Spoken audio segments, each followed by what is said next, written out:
Welcome to the Turbit podcast. I'm Michael Tegtmeier, founder and CEO of Turbit. And joining me today is Oliver Kayser, head of asset management and part of the executive team of SAB Wind Team, one of our earliest partners and the first to implement our integrated Turbit Blue insurance solution.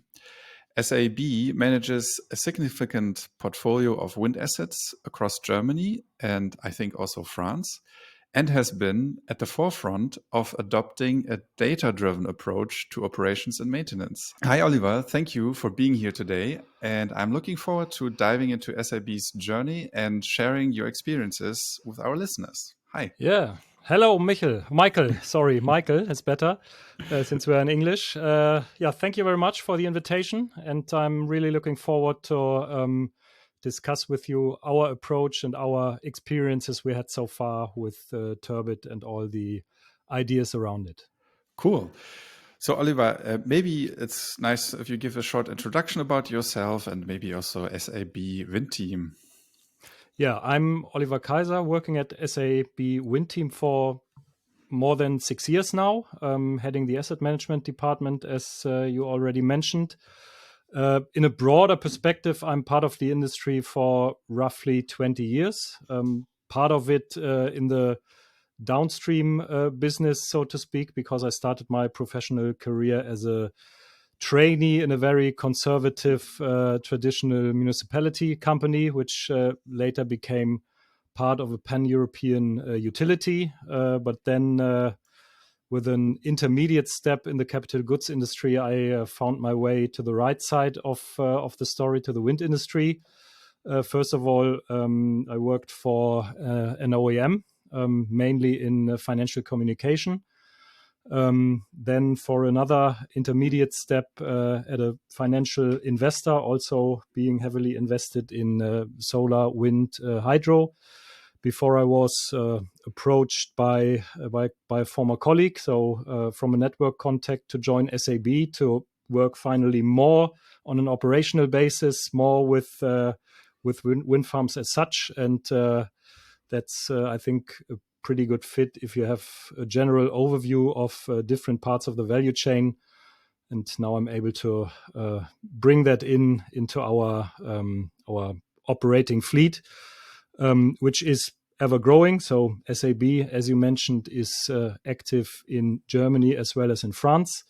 We are a developer and operator in both markets. Have a, let's say, very deep organizational knowledge. So we have our own project developers, we have our own operations team, own legal department, even own LiDAR devices to do wind measurement campaigns, colleagues who are coordinating the construction side of the story. So we are, let's say, we have deep expertise in the whole in our whole company, and therefore I think we are a trusted partner from different sides of the story.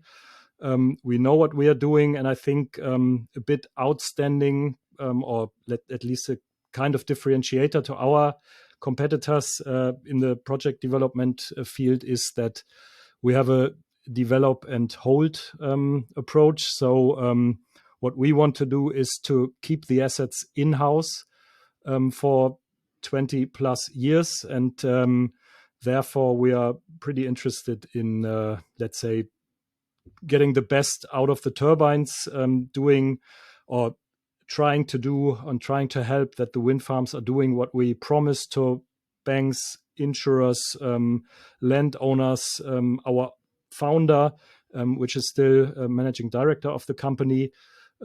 So I think that's a bit of a different approach to other developers, that we do not develop wind farms in order to sell it later on, but really try to operate it on our own feet. Cool.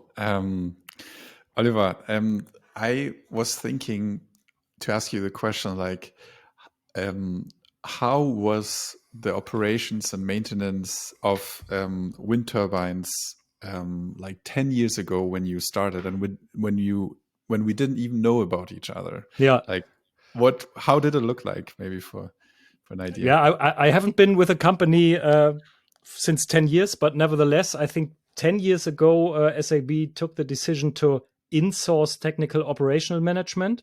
So build up all the structures you need to supervise turbines and to be in the role of monitoring and coordinating the subcontractors, coordinating the service providers.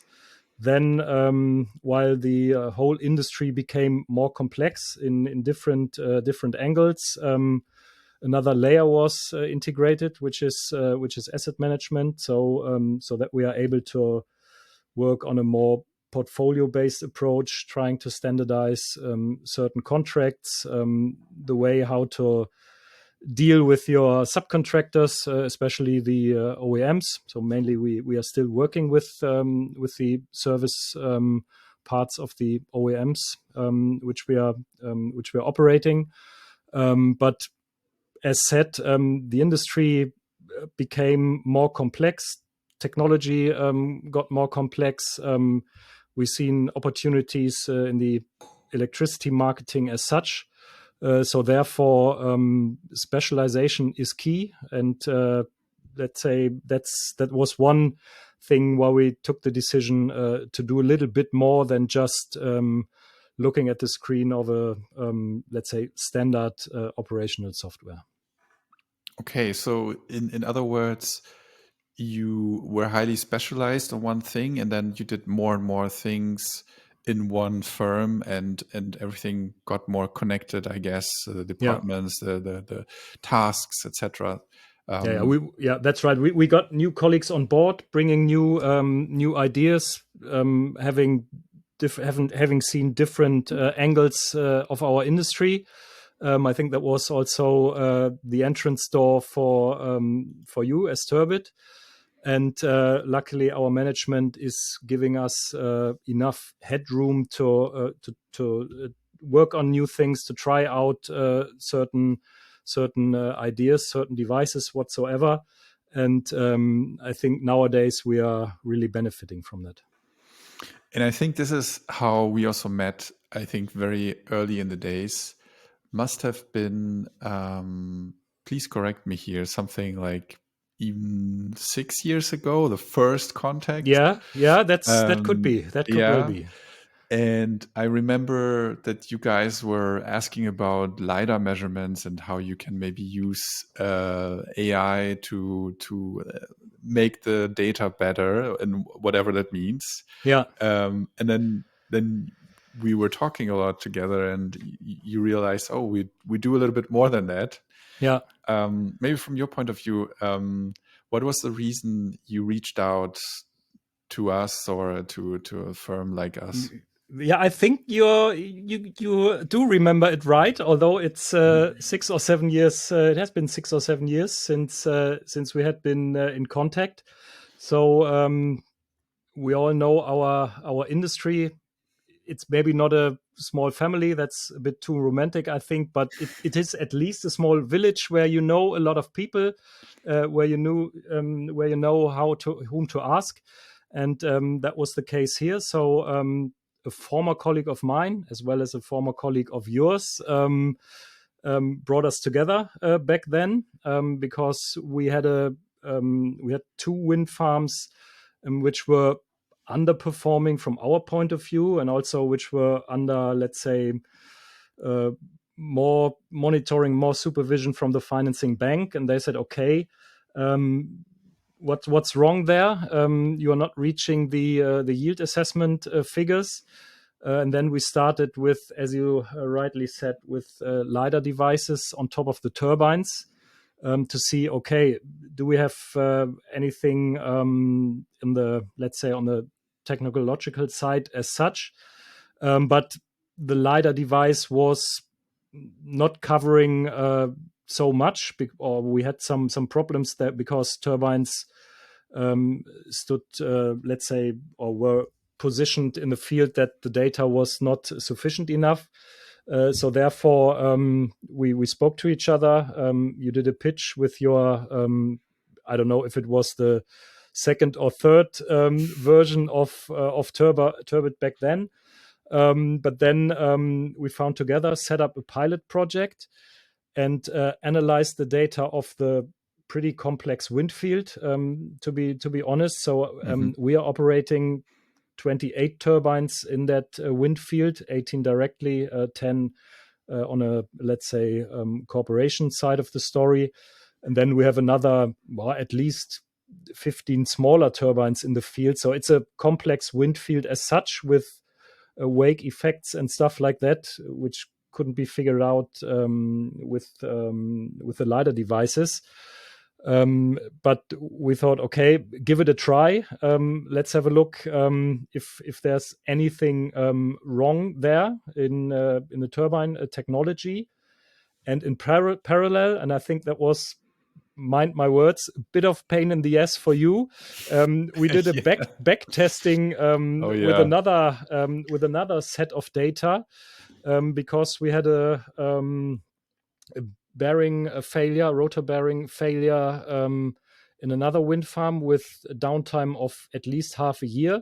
And we thought, okay, if your software is capable, then you should have been able to see this rotor bearing failure way before the failure happened.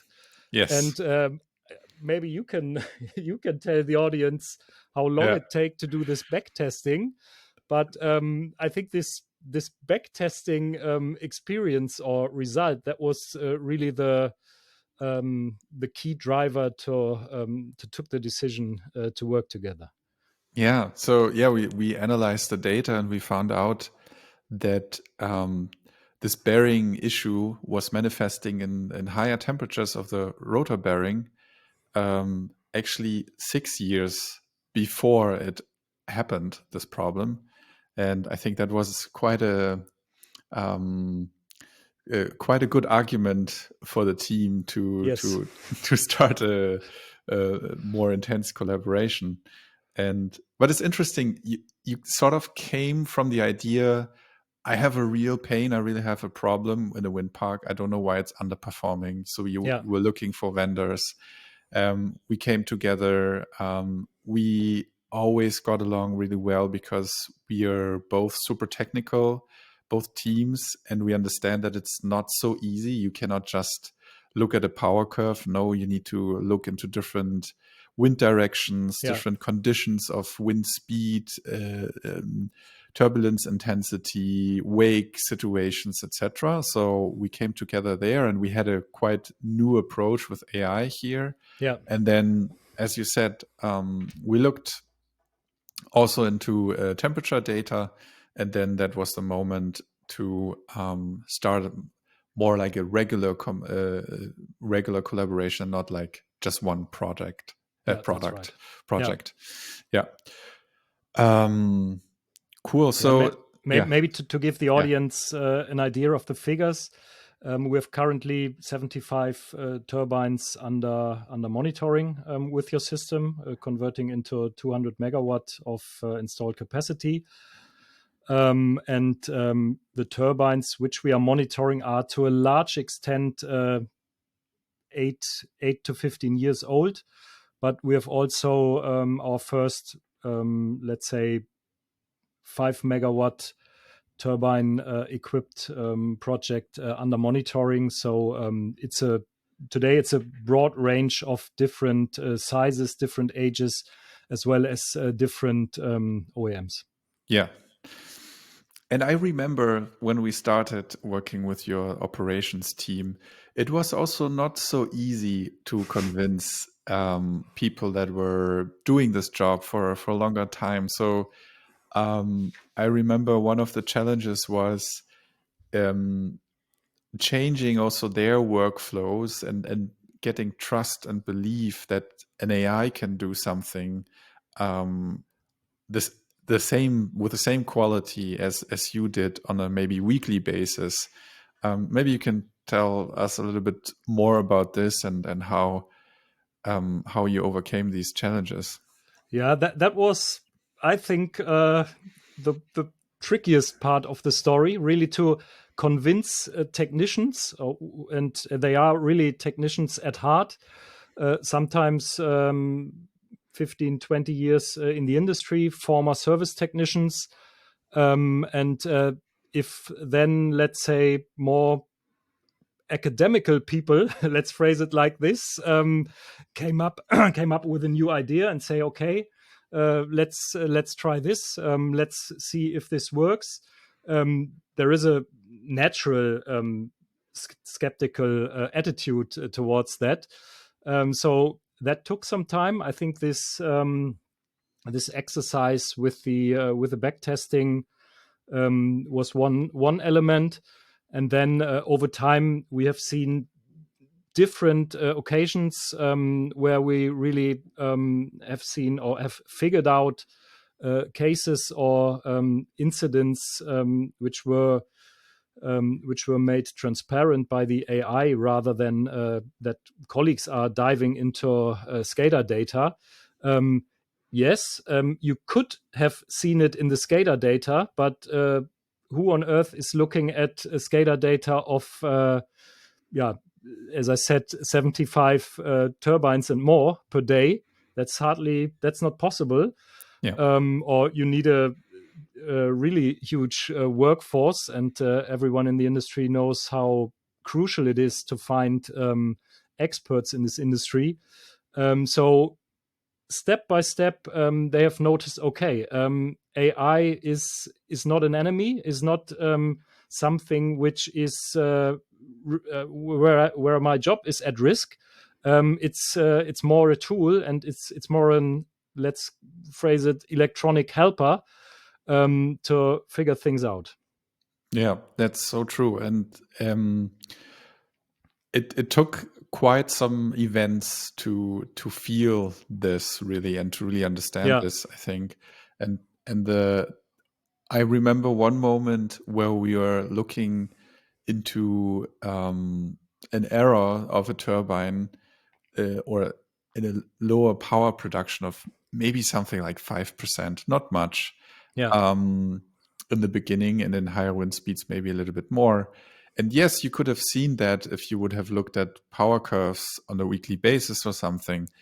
But our system had flagged this time as suspicious, and we looked into it. And then immediately 3 days, your team could contact the service team and ask what's happening here, what's wrong here.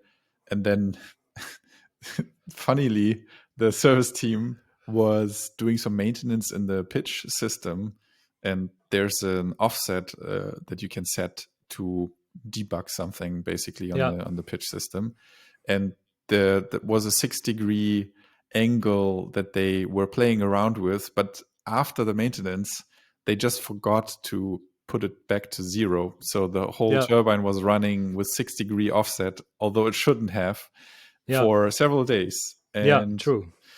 This way you noticed, and I think also the OEM was a little bit surprised that you noticed this so fast. It's also a nice leverage to increase the quality of the service in the field.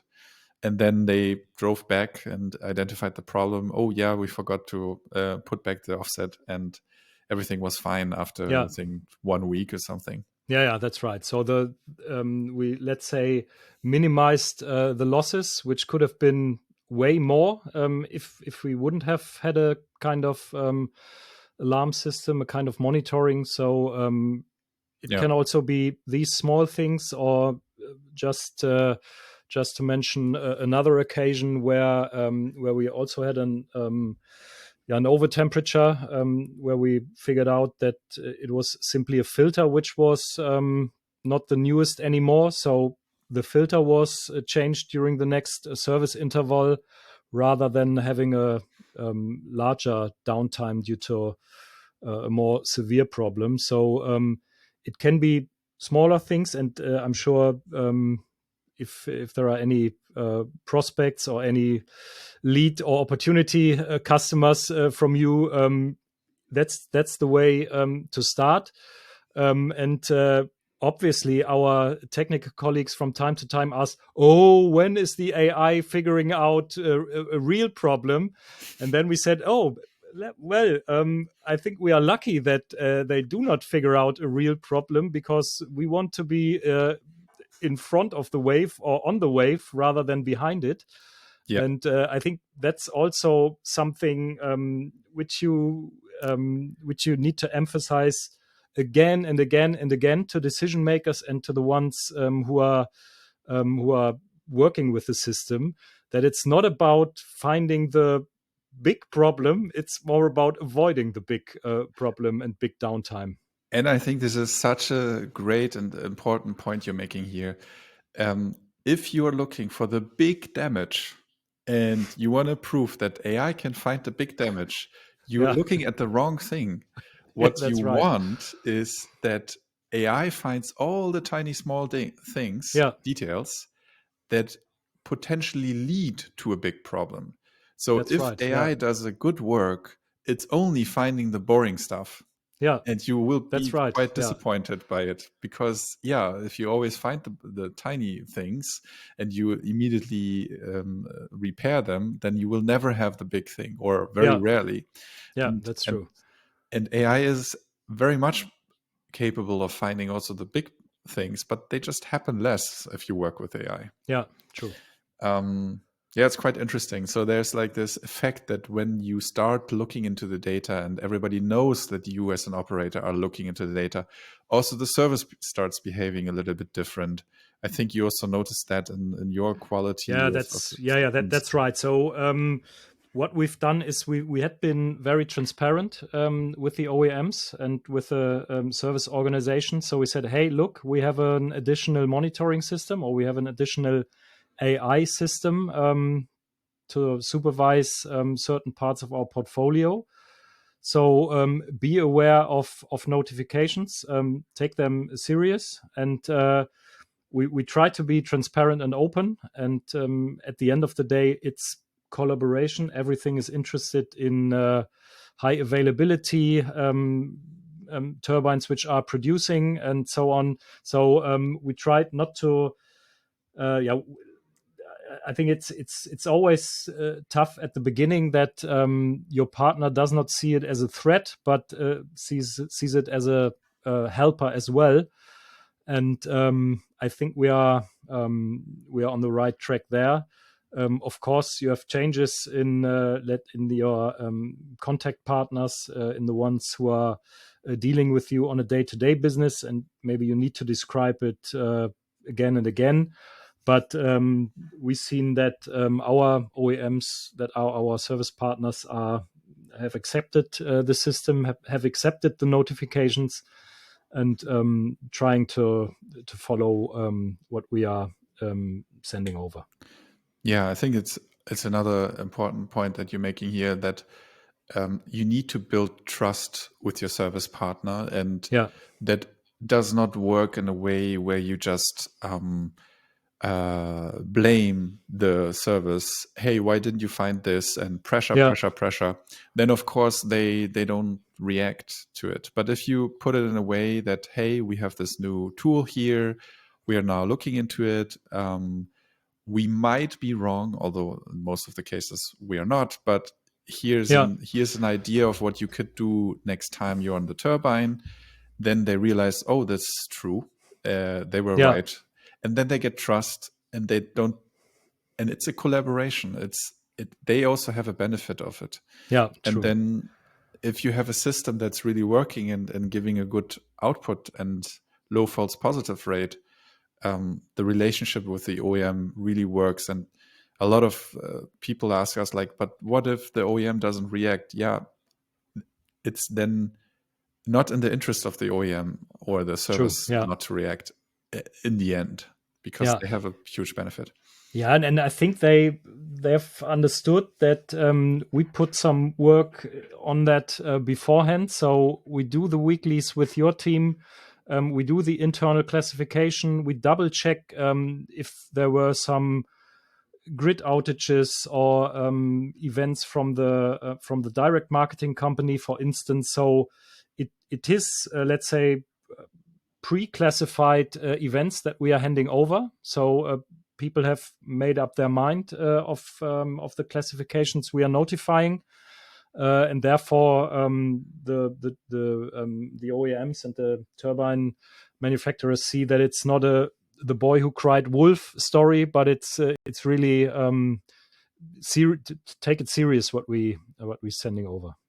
Yeah, and you also have implemented a real workflow within your team. So you have changed a little bit how you operate, or you have added things to your operations and to your service in the end, right? So you ensure higher quality of service than maybe somebody who doesn't use AI, by adding a workflow where you take every case, every event from the AI system, AI monitoring serious. You look at it, you discuss, you consult, and then you manage that actually something is done on the turbine. But it's I hope not too much of work, and the tools help you in doing that, and building the right process is also a key thing here. No, we have set up a dedicated team for the preparation and the execution of the weeklies. And what I'm trying to tell my colleagues is that, hey, please see this as a chance. That's job enrichment. Where do you have the opportunity to work with AI? And we are not talking about ChatGPT and stupid comic figures, but we are really we are really talking about serious use cases of working with AI. So we ever emphasize on, hey, this is job enrichment. Take this as an opportunity. We can learn about the behavior of turbines. We can learn about AI as such. So I think that's really a benefit. And we all know that people are skeptical when change comes around. But here is something where my colleagues see that it's also a big help for them from time to time. Yeah, and I think the operations team is learning from the AI, not necessarily because the AI is telling them stuff, but because the team is, in a way, more spending more time on events that matter, and it's not, for instance, checking power curves or checking SCADA data manually or with a system that doesn't work so well every day, and it's a waste of time, busy work. But the AI tells them, hey, this is really interesting. Really, please look into it. And in some cases, the AI doesn't know everything. It doesn't have all of the knowledge that you know about the turbine. And then you can bring that together. And actually, you work more efficient. You work more like an expert. And the expertise in your team grows, I think. Yeah, true. Yeah. If you work with AI versus if you don't. Yeah. Yeah, true. Yeah, so I think SAB Wind Team has managed like a really good workflow. So from software and AI to the human in the loop who's making sure that actually something is done on the turbine. And because you have adapted this process so early, you also have gained a lot of knowledge and trust in the process in your team. And now comes that's also actually the reason why we have been talking to you as one of the first customers, trying out a very new product, which is the combination of doing predictive maintenance plus an insurance. Yeah. And we call that Turbit Blue. But I think that was one of the reasons we as Turbit were talking to an insurer, HDI Global, and we were in many workshops figuring out how can you combine an insurance with predictive maintenance. And at some point we needed a customer. We need to try this out in the field. And then we came to you. From your point of view, what were the key ideas and facts that led you to the point, oh, this is interesting, we need to try this out? Yeah, so I think that was really a perfect window of opportunity, phrase it that way. because when you had the idea, when we spoke in different workshops, we were in a phase where we did some renegotiation of full service contracts, prolongation of full service contracts, with the aim to align all these service contracts, because they had been closed over the years. The OEMs have developed, the customers have developed, and then we ended up with, let's say they looked the same, but the details were different. And we said, okay, if we need to prolong certain full service contracts with some ideas we had, then why not amending the ones which were closed for 20 years, so that our technical operational management is working basically on the same contractual concept when it comes to working together with the OEM. So the idea is to harmonize all contracts, optimize them, and getting out some of the stuff we've seen in the industry, that availability goes down at the back end, that you need to put some that you need to do some contributions on logistical stuff and transport and cranes when you have larger repair works in year 18 or something like that. We wanted to avoid that. So let's say we wanted to have a clean full service contract. But this was then, and then we had to accept a liability limit from the OEMs. I think we see this liability limit in every newer service contract nowadays.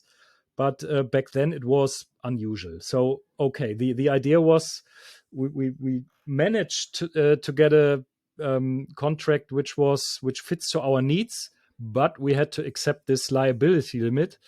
And then the idea came up, what can we do about it? Is there an insurance solution to cover this limit, or to mitigate that one? And then I think, I'm not quite sure if the insurance company was the driver, if you were the driver, but then we had several meetings with you, with the insurer, with our insurance broker, which is the key person in this in this story. Obviously, our legal department had a look at it and looked at the new policy obligations we needed to fulfill. And then I wouldn't say out of a sudden, because that was not out of a sudden. I'm not quite sure how many negotiation rounds and presentation rounds you must have had working together with a large insurance company, even a listed one, by the way. I can imagine that was quite some work to do. But then, out of a sudden, our insurance broker presented a policy which where we said, "Oh, hey, that's about it. That could fit." And I think the surprising element in all this was that we could have taken, let's say, boring insurance and pay a high premium, or we combine the Turbit solution, which we had on some of these wind farms anyway, plus the insurance policy, and it even leveled out or was slightly below. So we said, okay, that's also a business case which we could then discuss with the lenders and with our owner. But let's say, even if it would have been on par, so premium of a standard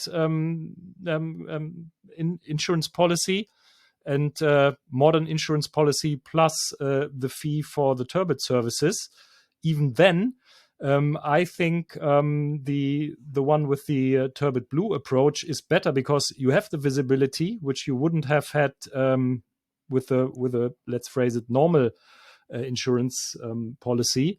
And that was the moment where we said, okay, then we can go for it.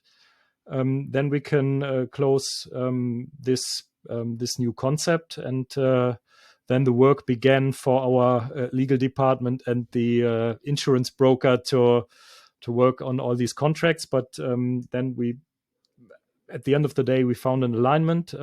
We had an overall concept for a major part of our operational fleet, and so far we are quite. It worked out nicely. We're very that was a great approach. Okay, we did not have any failures. We did not need the insurance so far. Knock on wood. Yeah, but that should work out at the end. That's the deal anyway. No matter what kind of insurance you have, that's always a bit of paperwork afterwards. Yeah. Well, I wanted to say, but maybe that's the reason. Yeah, maybe. Sometimes you don't. Everybody's looking at the turbines quite thoroughly now because they know there's people are really looking at it. Yeah, I think it's quite. It was quite a road and a way to get to this point, to get together as a team from Turbit Insurance, but also SAB, to get together and make this work together and create a win situation for everybody in the end. It was indeed a lot of meetings required and a lot of presentations required to get everybody on board. But now, as you said, you have a portfolio that's working really, really nice.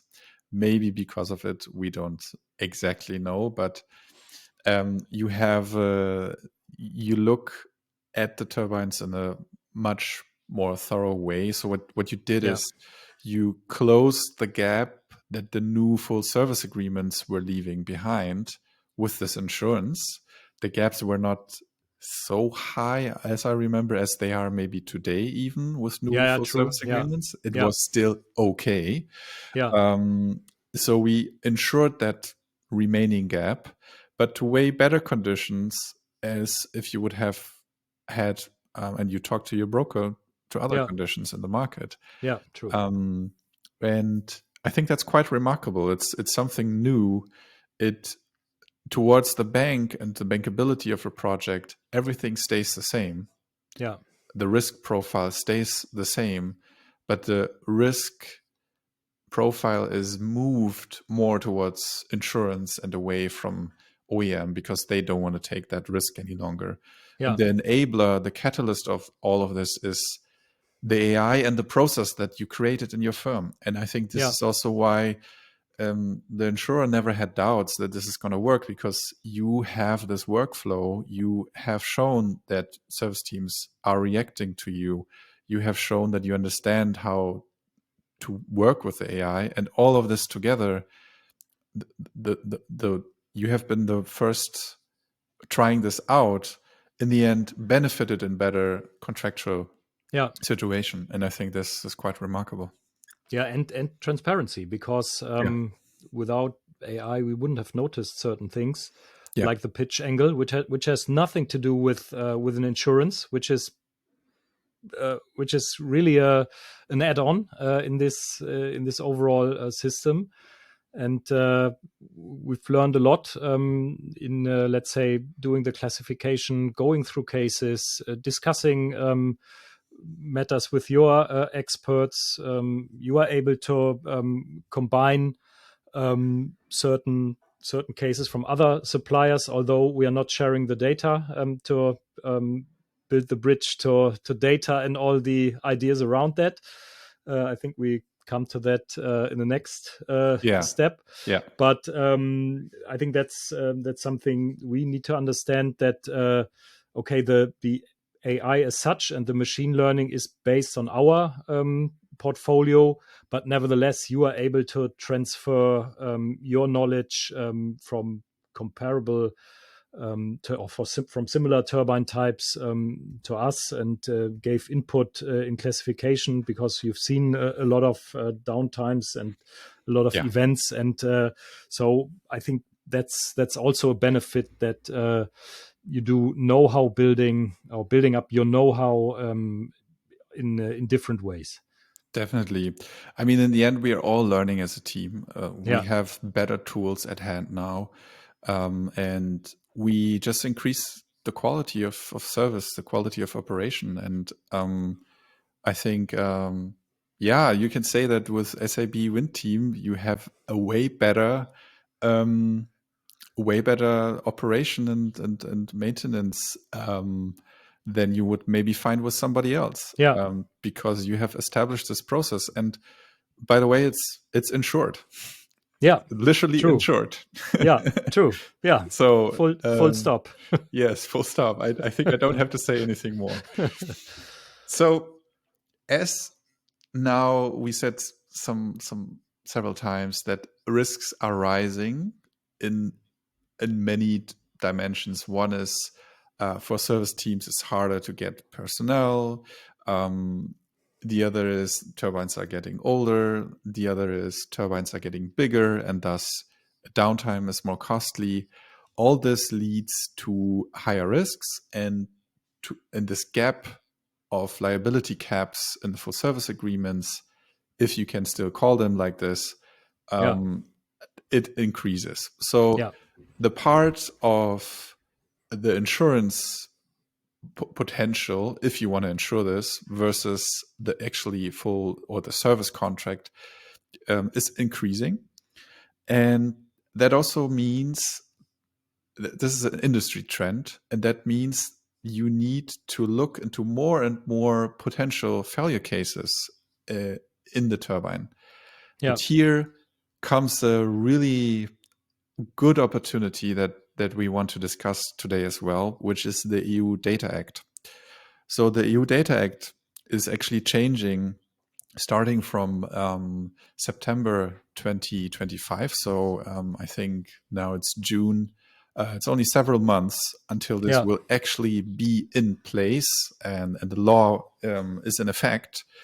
And what it changes is the way how data is owned in the industry. So before it was that the OEMs, the manufacturers of the turbines, owned all of the data and they sold it to the customers, which in this case are you guys, operators and owners of turbines. Now it's changing. Now it's dealt in a way where you, as a user of the object of the um, uh, yeah, networked object in a yeah, sense, you as a user have the owner rights of the data, of all of the data that the turbine is generating.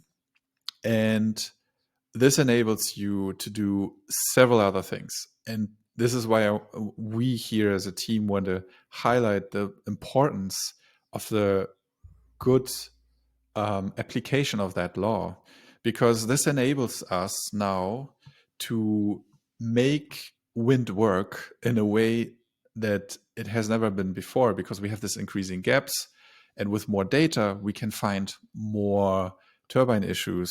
With If we can find more turbine issues, we will be able to close that gap with the insurance, because we can now look at the data with an AI. And there's so many advantages for the economy of that law that we really want to highlight here. Oliver, maybe you can also say many more things here, but I'm going to say one last sentence here. So we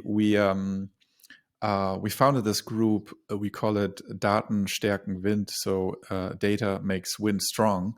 And you can have a look on our website, Daten stärken Wind. And it's now German, but obviously it's in EU law. Contact us if you have a user story, if you want to participate. We think it's a really, really great thing, and it should not be forgotten that we have this law, and it should be implemented right in the German government and the German law. yeah. What more can I add? So I think it's always beneficial to have transparency, to have the data rather than trying to get them. We know this from different OEMs that sometimes you only get condensed data. You do not get every sensor data, which in theory is available or could have been available. these days will be over soon. Hopefully, we will all see how the industry behaves. Therefore, it's I think pretty important to stand up and to say, okay, who's really the owner of the data, which is the user of in our case of wind turbines. So that should help us. We need to be prepared. Our IT systems need to be prepared, especially the technical operational management system, the software which we are using to monitor the turbines 24/7. You should be prepared to analyze more data in future. And as you rightly said, that should help us getting a better understanding of the overall turbine as a system, how certain components are playing together, how can we figure out some independencies which we haven't seen before. So I think there's a lot of work to do, especially the ones who are really number crunchers and technical analysts. So I think that's more or less wide open space for them. To be honest, we are not 100% prepared for that. Working with a vast amount of new data coming into our systems and coming into our company, but we are at least aware, and we have, let's say, Turbit on our side as a service provider to deal with this in a better way. Yeah. Again, I also couldn't have said it better. It's really important that you think about these things now, because the future probably is going to change quite fast from this point on.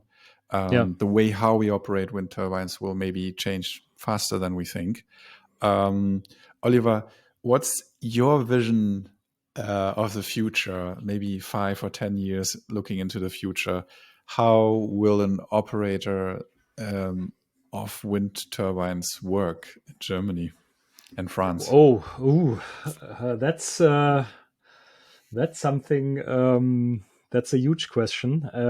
I think the trend for renewables is irreversible, no matter what kind of political stress we have at the moment out there in the world. But if you see it on a global perspective, if you see the development rates and the rates how wind, solar, and especially battery storage is growing at the moment, we are heading into the age of electrification, and therefore we need definitely more intelligence in the system. Also on the producer side, okay, we are still dependent on the wind, obviously, but we need to run them more as a power plant rather than working in this old EEG produce and forget approach.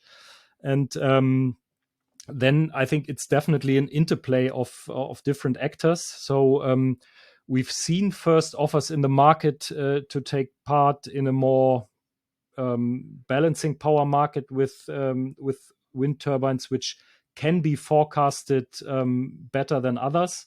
So I think the opportunities are slowly popping up.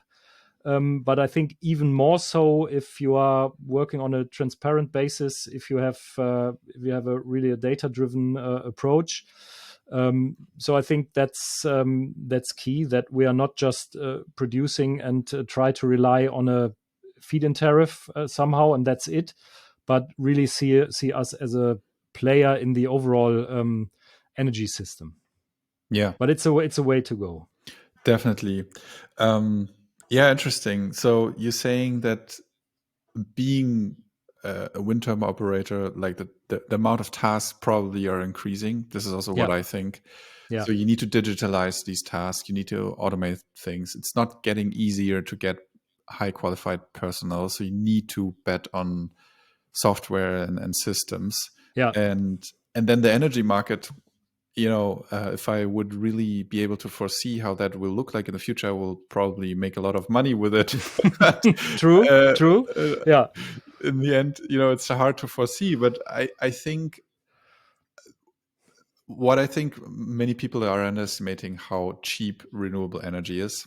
Yeah. And that will put a lot of pressure on wind energy Yeah. in competition with solar plus BESS. And the business case of owning a wind turbine is a 20-year business case, but many of these business cases have been calculated 5 years ago. So what True. happens if in 5 years these business cases don't work so nice as they used Yeah. to? Yeah. That's true. How do you fill that gap? And my answer to this is automation and processes and software. It's Yeah. the only way to go. Yeah. I think that's key. And I think everyone in this industry needs to understand it. Also, small operators, also smaller developers, because otherwise we would end in a world where multinational corporates, be it utilities, be it large Yeah. OEMs, maybe from China one day, are playing this game, but not SAB, not smaller municipalities, not the local farmer which has 2 or 3 turbines on his field, or municipality wind farms, which we see a lot in Germany. So what we need to maintain is from my point of view, the variety of players, which makes this industry so lively and so interesting to work in. Oliver, I think we could talk several hours about this. It's really, really Yes. interesting, as always, to have these conversations with you. But I think we will wrap it up here for the audience. Thank you for being here today, Oliver. And for anybody who wants to listen or learn more from SAB Wind Team, get connected to us or look for SAB Wind Team in the web.